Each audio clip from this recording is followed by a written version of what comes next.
Bonjour à tous et à toutes, bienvenue à tous et merci d'être avec nous encore aujourd'hui pour cette vacation exceptionnelle avec le Maxi Trimaran Banque Populaire 5. Exceptionnelle, pourquoi? Eh bien parce que ça y est, Loïc Perron et ses hommes ont passé le Cap Horn ce matin, 6h50 TU, 7h50 heure de Paris. Alors c'est un moment important parce que ça signifie que le bateau va maintenant partir à l'assaut de la remontée de l'Atlantique. Très important aussi pour tous ces équipiers pour qui c'est une première, qui sont devenus il y a quelques heures maintenant caporniers. Et dans la vie d'un marin, c'est toujours un moment très important. On va en parler dans un instant avec Loïc Perron, bien évidemment, mais laissez-moi vous présenter nos invités aujourd'hui. Invité exceptionnel, car moment exceptionnel, Michel Roux, bonjour. Bonjour. Directeur du développement Banque Populaire, Sébastien Duclos, en chair et en os. Et là, on est ravis de le voir aujourd'hui, puisqu'il est régulièrement avec nous en direct de Lorient pour nous faire vivre la trajectoire du bateau, les conditions de navigation. On parle de météo également régulièrement dans la vacation audio et dans la visio hebdomadaire. Et nous sommes aussi au téléphone avec Marcel Van Triest. Bonjour Marcel. Bonjour. Navigateur, et on a l'image également, c'est merveilleux aujourd'hui, navigateur et routeur à terre. C'est un personnage très important dans le dispositif pour ce trophée Jules Verne, et Marcel est sans doute l'un des marins les plus sollicités dans l'univers de la course au large. Quel temps fait-il au Baléares, Marcel? Car vous êtes au Baléares. Oui, il fait très beau. Il fait très beau, j'ai la fenêtre ouverte. En plus, j'ai un peu des écrans autour, donc il y a un peu de watt. Donc il faut que j'ouvre la fenêtre pour rafraîchir un peu. D'accord, c'est sans doute mieux que les conditions météo au Cap Horn. On va voir ça dans un instant. Tout à fait. Et j'ajoute que Didier Ravon, rédacteur en chef à Voiles et Valiers, va nous rejoindre dans un instant.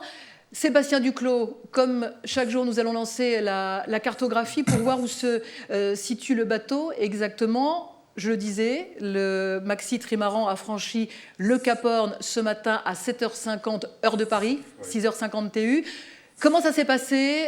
Ils étaient assez loin finalement du fameux caillou. Oui, tout à fait. C'était un peu ce qui était annoncé hier, mais ce n'est pas de décision définitive qui avait été prise. Le bateau a fait un cap au nord-est pendant une bonne partie de la journée et finalement est reparti à l'est, plein est, vers 17h TU, donc 18h heure française, hier. En restant assez sud par rapport au Cap Horn, qui sont passés à 135 000 ce matin au sud du Cap Horn, donc à 7h50 heure de Paris, avec des conditions de vent assez musclées, donc hier qui restait maniable, toujours un fluide sud-ouest autour de 20 nœuds, qui s'est renforcé au fil de la nuit et qui est monté jusqu'à 40 nœuds ce matin. 40 nœuds quand même, oui. Oui, absolument. Donc des vitesses pour le maxi qui sont restées élevées et une moyenne sur les 4 dernières heures qui était supérieure à 31 nœuds. Alors on est dans la 31e journée de navigation. Il y a toujours une avance par rapport au temps de référence établi par Franck Camas l'an dernier. Oui, un peu plus d'une journée, oui. Un peu plus d'une journée, c'est important, y compris pour le moral des troupes, j'imagine, oui, à bord. Bien sûr, oui. Et ce qui est important aussi, c'est que le bateau a repris de la vitesse alors qu'ils ont été complètement englués pendant plusieurs heures dans cette dorsale anticyclonique. Et on l'a bien senti à la vacation, notamment avant-hier. À bord, il y avait une certaine impatience. Oui, et puis un peu de frustration, j'imagine, parce que ça fait plusieurs jours que le bateau était coincé par cette dorsale. Il y a une journée et demie, un peu plus, ils ont essayé de plonger au sud pour se dégager justement de ce phénomène météo, avec plus ou moins de réussite, et finalement ça a fini par payer, j'allais dire. Voilà, retrouver de l'air plus fort, frais, établi, et des vitesses qui correspondent tout à fait à ce qu'est le bateau, réellement. Ce qu'est le bateau, l'allure de moyenne du bateau. Marcel Van Triest, quelles sont les prévisions météo pour les jours à venir, pour les heures à venir déjà, pour Loïc Perron et son équipage? Mais pour les 2 jours à venir, ça reste relativement musclé. On va faire un crochet vers les Géorgie du Sud. Donc je pense que demain matin, lever du jour, heure française, on va dire, ils vont empenner. Et là, ils vont tailler plein nord. Donc là, ils vont être contents. Et demain, ça va être la journée de grands changements. Parce que comme ce bateau-là, il va tellement vite, il fait 1 degré de latitude tous les 2 heures, ça va changer rapidement. Et demain matin, ça n'a rien à voir avec demain soir. Et comment se présente la remontée de l'Atlantique? Parce que finalement, c'est souvent là où tout se joue. On dit souvent qu'on perd ou que l'on gagne une course lors de la remontée de l'Atlantique. Pour l'instant, c'est très rapide jusqu'au large de Uruguay, on va dire, River Plate. Après, il y a une transition à faire au large du Brésil, qu'il y a toujours. Il y a toujours une transition. Pour l'instant, Moi, je les ai entre 7 et 8 jours d'ici jusqu'à l'équateur. Donc ça va être un temps correct, très correct même. Et donc, je pense qu'ils sont dans le temps de record. Et s'il n'y a pas trop de problèmes avec la transition devant le Brésil, ni avec l'Atlantique Nord, on est dans le temps qu'il faut. Indication donc très importante que vient de nous donner Marcel Van Trees.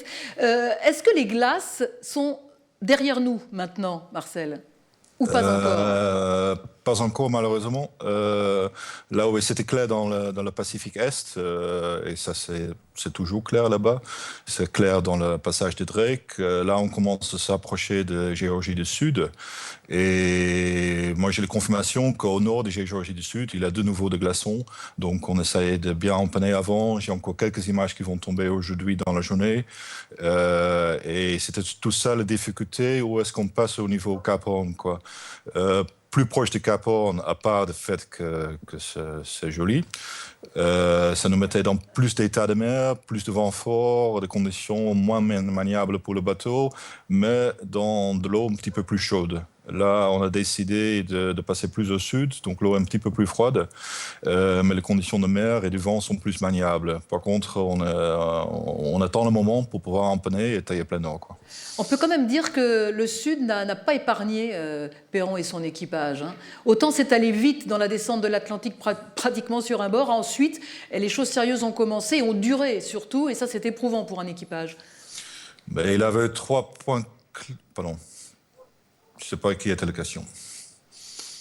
Ah, il y a un petit problème technique manifestement avec Marcel. Alors, je crois qu'on a établi la liaison avec Loïc Perron. Loïc est avec nous. Est-ce que tu nous entends, Loïc? Oui. Ah, super. Moi, je suis de jour en jour salut. de plus en plus impressionné par la technologie. Et voilà, le coucou de Loïc Perron. Bon, ben ça y est, il est passé ce fameux Cap Horn. Mais vous étiez un petit peu loin. Je crois savoir que certains équipiers à bord, pour qui c'était une première, auraient souhaité que vous passiez assez proche de façon à voir le fameux caillou. Ça n'a pas été possible. Comment ça s'est passé? Non, malheureusement, ça n'a pas été possible. C'est ce que disait Marcel tout à l'heure. Là, je l'entendais un petit peu. Les conditions de mer, et déjà ici, elles sont relativement violentes.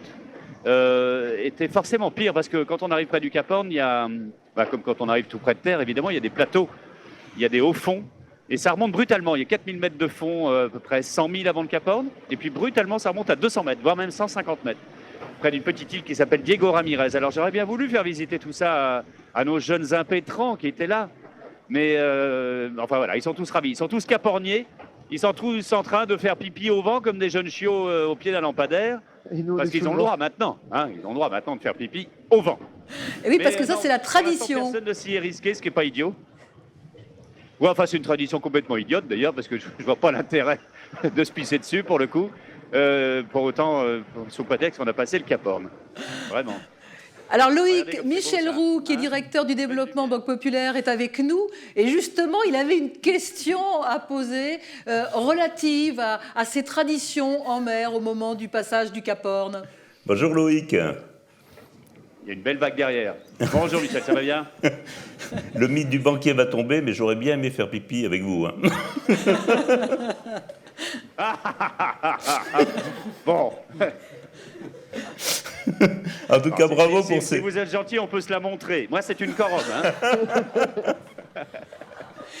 Très en forme, Loïc Perron, aujourd'hui. On sent que la remontée de l'Atlantique est en train de s'annoncer. Je crois que ça met du baume au cœur à bord du Maxi Trimaran Banque Populaire 5. Bah oui.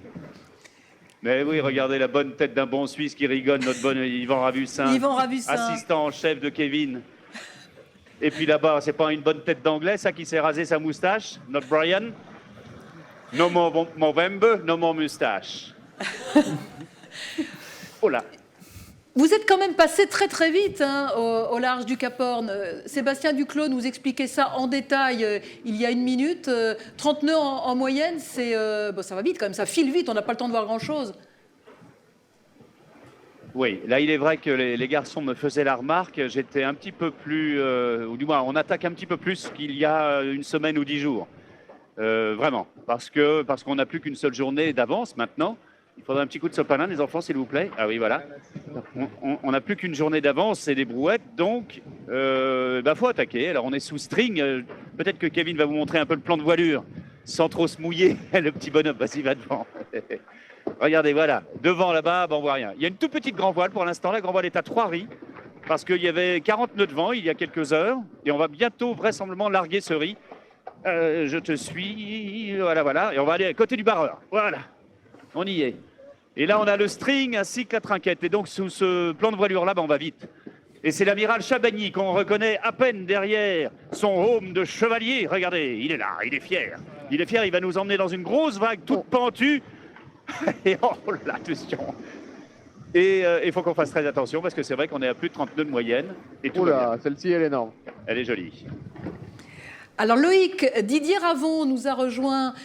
Didier que vous connaissez tous bien évidemment, rédacteur en chef à Voiles et Voiliers. Didier qui suit avec beaucoup d'attention ce trophée Jules Verne depuis le départ au large d'Ouessant. C'est quand même impressionnant déjà les moyennes établies par le bateau et la façon qu'a Loïc de manager tout cet équipage. Bah oui, c'est assez ahurissant. Ces bateaux, on sait qu'ils ont des potentiels de vitesse absolument extraordinaires. Et puis Loïc, on le connaît, qu'on a l'impression qu'il est en croisière, quoi. Moi, il y a 1 an, il partait pour la Barcelona avec Jean-Pierre Dick sur un monocoque. Là, il est en mer. On a l'impression qu'il est en vacances, quoi. Et puis, apparemment, d'après ce qu'on peut entendre, l'équipage est emballé par son management. Il sait faire marcher les bateaux très vite, tout en laissant beaucoup d'initiatives aux chefs de quart. Bon, je crois que c'est ce qu'on se fait de mieux en ce moment, hein, Loïc. Hein, tout le monde le reconnaît. Et c'est vrai que le bateau marche vite, mais toujours en protection. Ça, c'est important. D'ailleurs, Loïc l'a dit à plusieurs reprises lors des vacations. Il faut ménager la monture sur le volet loin. Et ça, c'est peut-être aussi le signe d'un grand marin, savoir faire fonctionner un bateau au plus rapide tout en le protégeant. Bah oui, parce qu'on le répète toujours, mais la voile est un sport mécanique. Et donc, forcément...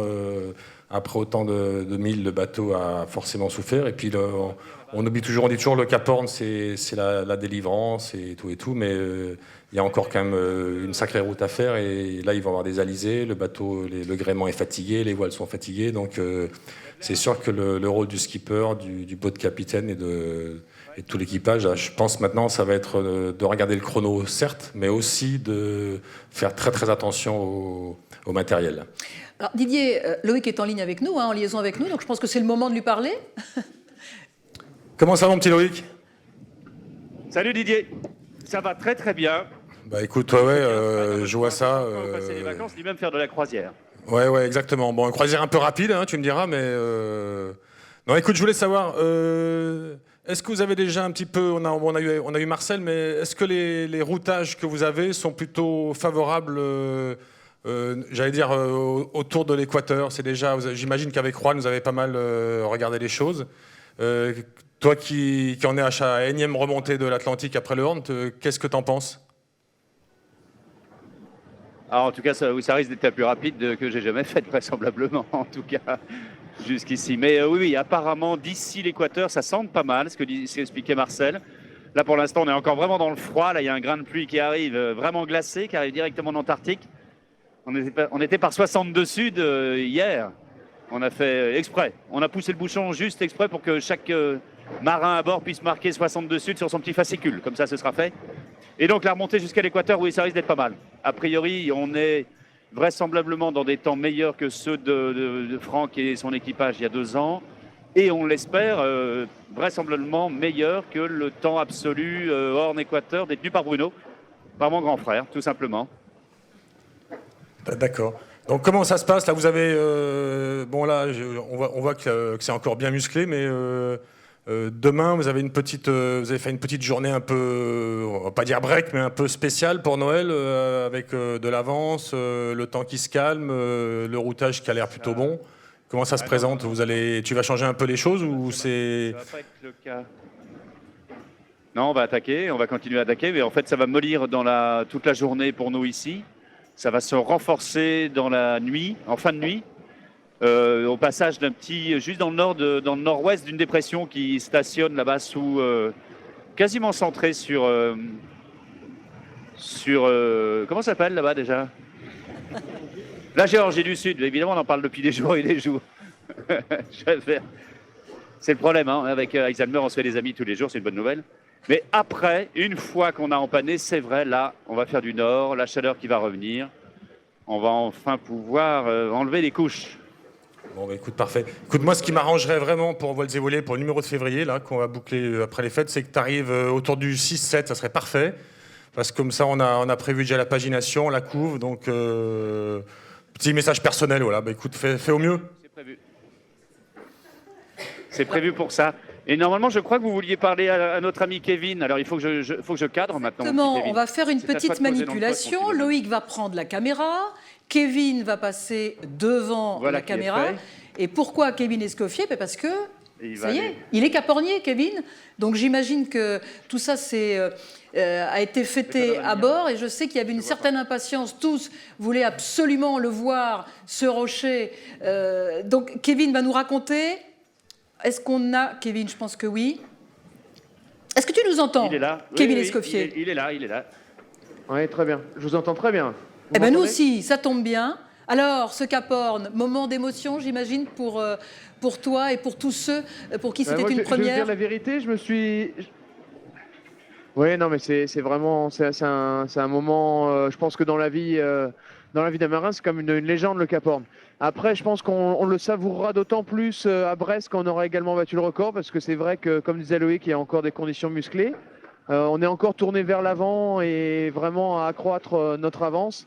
Donc on n'a pas véritablement le temps de le savourer. Donc tout ça, je pense vraiment qu'on en prendra conscience et on en prendra d'autant plus plaisir qu'on aura battu le record à Brest. C'est vraiment ce qu'on souhaite tous. Kevin, à la table de vacation aujourd'hui, il y a Michel Roux qui est directeur du développement Banque Populaire. C'est un grand sportif. Il faut savoir qu'il fait beaucoup de vélo. Alors peut-être pas beaucoup de bateaux, mais beaucoup de vélo. En tout cas, il suit votre aventure avec beaucoup d'attention depuis le départ.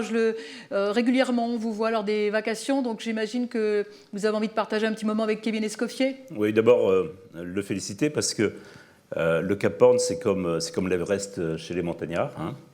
Donc c'est quand même un sommet et je suis ravi que dans l'équipage, il y ait beaucoup de marins qui ont passé le Cap Horn aujourd'hui. Ils pourront porter un anneau en or à l'oreille gauche, parce que c'est aussi une tradition, paraît-il. Le signe des aventuriers. Ça sera le cas, Kevin? Florent Chastel qui, lui, en a déjà passé... Non, on va attendre un petit peu, parce que Florent Chastel, qui en a passé 4 et qui est très, très amateur de couteaux, avait aiguisé sa lame ce matin. Il nous proposait déjà de mettre l'oreille sur le winch de grand voile pour chacun nous percer les oreilles. On s'est tous un peu planqués parce qu'il faisait un petit peu peur ce matin. Donc on va attendre un petit peu. Ça sera prudent, oui. Même s'il a fait son brevet de secourisme avant de partir, on va attendre.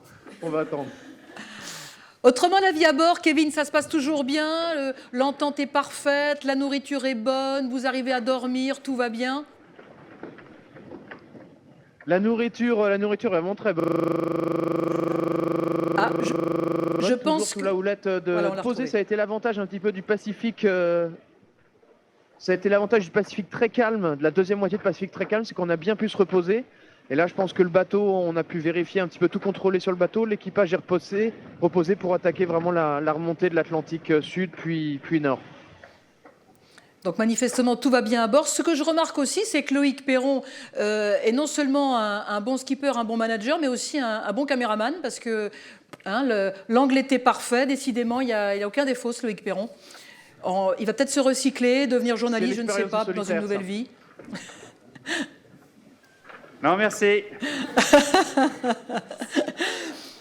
Bon, on va vous souhaiter bon vent, les garçons. Didier, vous avez bien noté, il faut arriver donc avant le 6 ou le 7. Et moi, c'est vrai que j'aimerais bien aussi que vous n'arriviez pas le 5, car je travaille. Et donc, ce serait bien que je puisse vivre aussi cette arrivée au large de Brest. Donc voilà, Loïc, on compte sur toi. Je crois que le message est clair. On est d'accord, ça marche. En tout cas, merci à vous tous. Merci Loïc Perron, merci à tous les équipiers du Maxi Trimaran Banque Populaire 5. Marcel Vintris est peut-être encore avec nous en liaison? Oui, je suis encore là. Voilà, Marcel est avec nous. Bon, on sent quand même qu'il y a une bonne ambiance à bord et que les garçons sont je crois que cette remontée de l'Atlantique qui est en perspective doit mettre du baume au cœur. On le sent, c'est reparti, le bateau est à pleine vitesse. Et ça, c'est important pour un marin, incontestablement. Ouais, mais c'est aussi important d'avoir passé Cap Horn, quoi. Parce que, bon, là, la délivrance, c'est pas tout de suite, mais demain soir que oui. Donc, et ça changera quand même, on sera quand même content de quitter la mer du Sud, quoi. Donc, d'ailleurs, bonne question, à qu'est-ce que ça sert le bout d'oreille? Ah ah, bah vous allez nous répondre. C'est pour financer l'enterrement. Décidément, à 24 heures du 24 décembre, il y a beaucoup d'humour hein, chez les navigateurs. Et un mot du bateau. C'est vrai. Ah, il a un sourire, alors on ne sait pas s'il ment ou pas, on ne sait pas. Non, c'est vrai.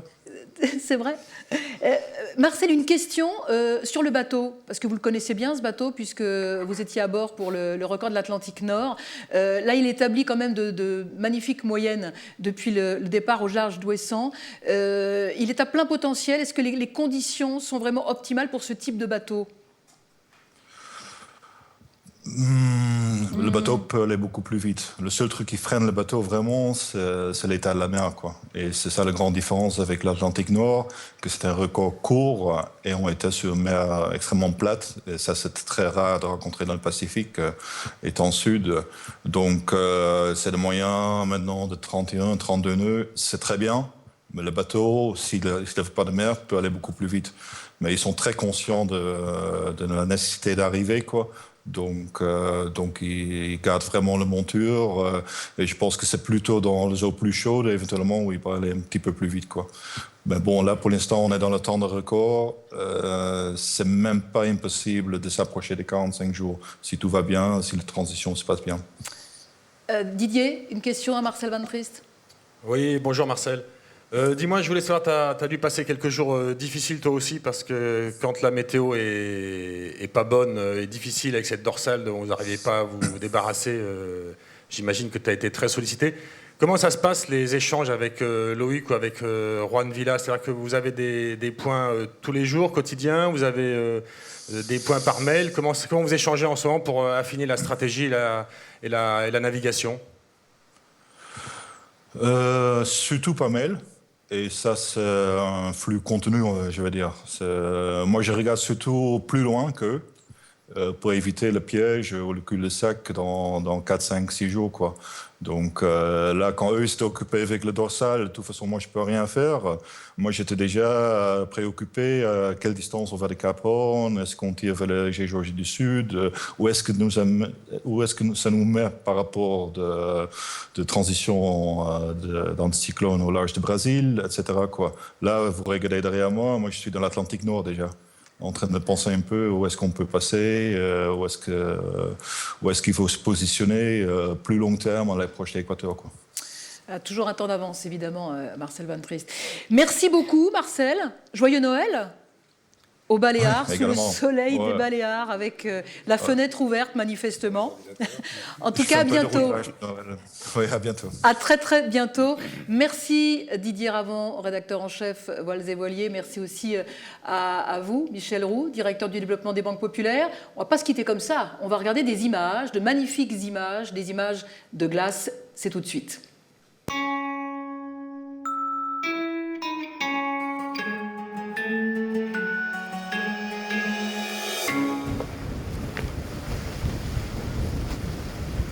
On a toute la toile, on peut pas avoir plus de toile sur Banque Populaire. Grand Génac, trinquette, GV haute. Et malgré ce petit 1200 mètres carrés de toile, ça va pas très vite. Parce que quand il n'y a pas de vent, on est comme tous les bateaux, on va pas vite. À côté de ça, il y a plusieurs bonnes nouvelles. A priori, on en aurait terminé avec les glaces.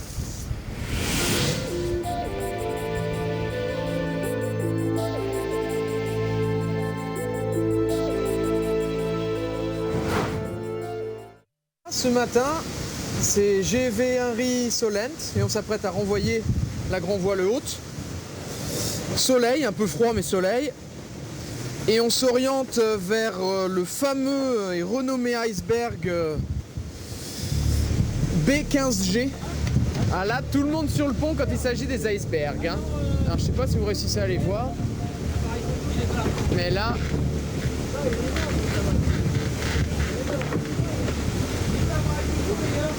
Est-ce que vous voyez celui-ci qui est énorme?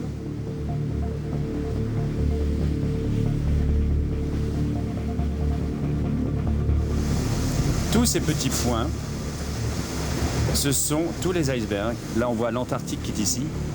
Nous sommes ici à peu près en train de passer le fameux B15. Le voici, ça c'est les mouvements du B15 dans la dernière semaine, il bouge.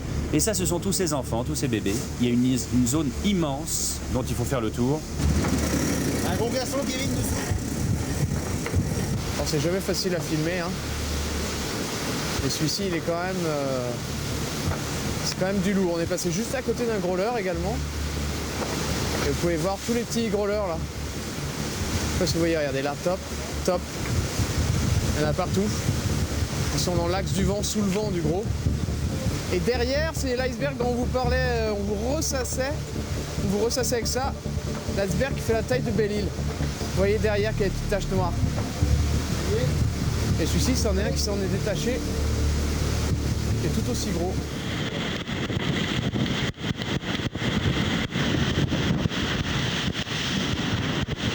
Encore un glaçon. Bon, on en voit à peu près un toutes les heures en fait. C'est café d'iceberg tout autour. Encore un gros là. Et quand on marche à 30 nœuds, faut faire un peu attention. Ça va Florent? Pas mal, ouais. Vachement, mais ça va. Pas trop stressé par les icebergs? On regarde, on surveille, on a le radar, on a les jumelles. C'est la première fois que t'en vois autant? Oui. Là, aujourd'hui ça va, mais hier, ouais, la grande bande, là, c'était assez impressionnant quand même.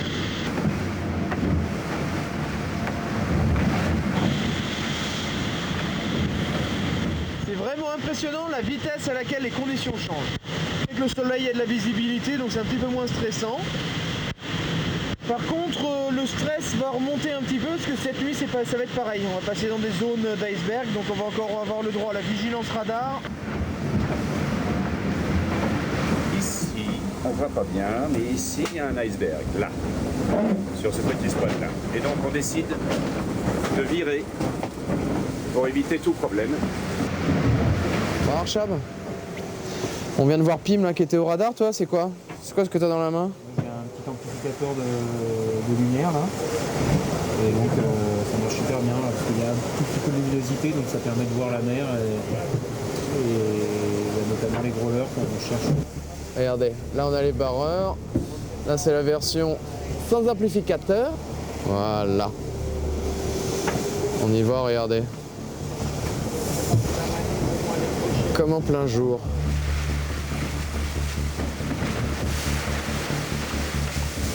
Juste après la tombée de la nuit, à un moment j'ai aperçu une petite tache blanchâtre légèrement au vent du flotteur. Au début j'ai cru que c'était une crête d'écume, mais en fait il s'est avéré que cette crête d'écume était en fait un growler qui est passé mais vraiment tout près du flotteur, à peine une longueur au vent, ce qui a mis un petit peu d'émotion dans la fin de notre quart et dans le quart d'après. Pour l'instant, on a toujours vu des growlers à proximité des icebergs qu'on arrivait à repérer au radar. Et là, c'est le premier qui se trimballe un petit peu tout seul.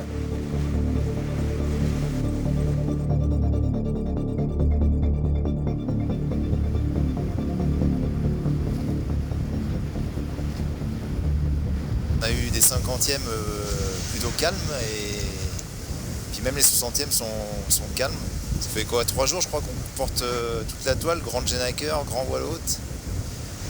Et puis qu'on est bloqué derrière cette dorsale qui ne veut pas nous laisser passer, qu'on va suivre jusqu'au Cap Horn. On en profite aussi pour se reposer, le fait qu'il n'y a pas beaucoup de vent, c'est assez confortable pour dormir. Puis dès que les conditions vont être de nouveau là, on va faire marcher le bateau au mieux pour regagner un peu de terrain sur la concurrence.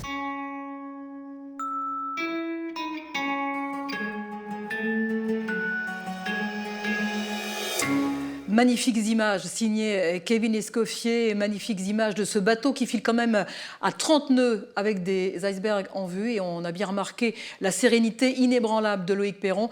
C'est vraiment chapeau bas, Monsieur Perron. Merci à tous, bon vent. On se retrouve demain, comme d'habitude, toujours à 12h30 pour la vacation audio avec Pierre-Louis Castelli. On rappelle que pour battre ce trophée Jules Verne, pour battre le record établi par Franck Camas l'an dernier, eh bien, il faut que Loïc Perron et ses hommes franchissent la ligne d'arrivée au large de Brest avant le lundi 9 janvier, 17h. 15 minutes et 34 secondes, tout ça est très très précis pour suivre les aventures du maxi trimaran Banque Populaire 5, les réseaux sociaux, bien évidemment, Twitter, Facebook, le site Voile Banque Populaire. Je vous dis à bientôt, bon Noël et on se retrouve mercredi prochain pour la prochaine vacation en images avec le maxi. Ciao.